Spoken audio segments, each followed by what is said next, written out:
Meditation या ध्यान जो है वो एक रास्ता है, एक जर्नी है. It's not a destination but it's a path.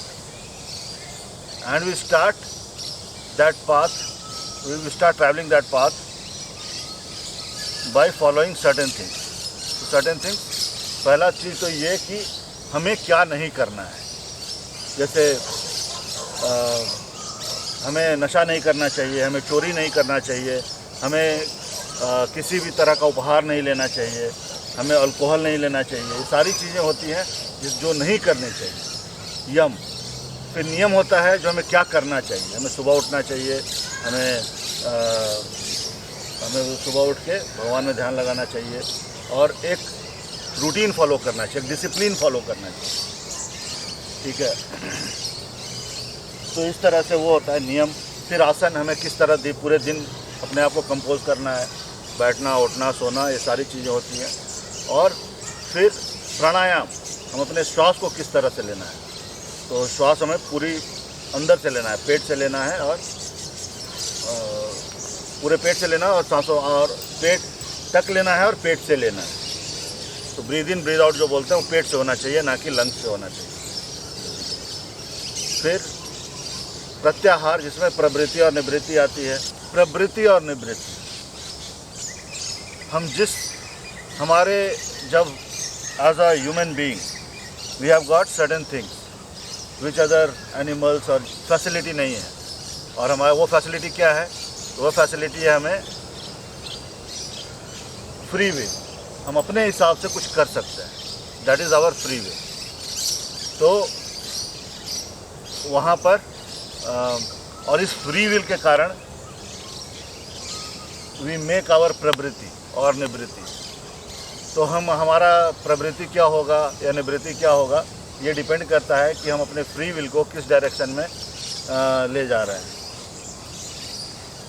ठीक है. तो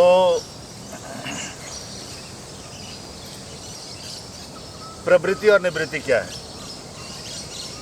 जैसे छोटी छोटी बातें हैं. जैसे सपोज किसी को कोई हैबिट हो जाता है and then they start saying I can't help it, this is my habit.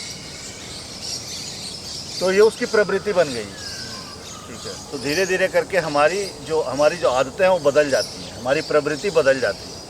और जिसके कारण है कि हम चीज़ों को सही तरीके से समझ नहीं पाते.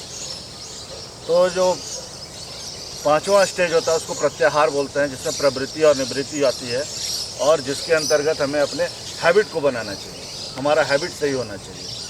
तो वहाँ पर प्रवृत्ति और निवृत्ति काम करता है.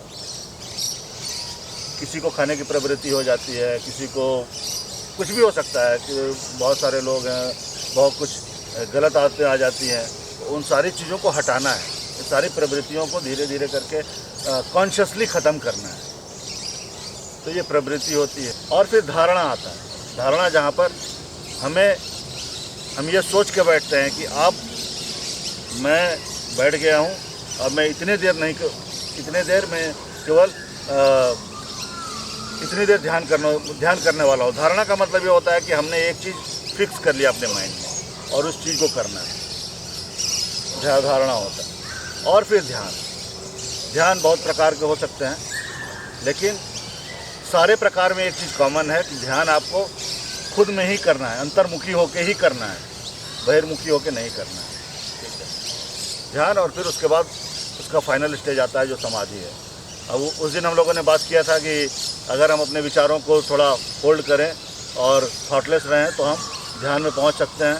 थोड़ा और ज़्यादा हम थॉटलेस रहें तो हम समाधि में पहुंच सकते हैं. ये सारी चीज़ें हम लोगों ने उस दिन बातें की थी.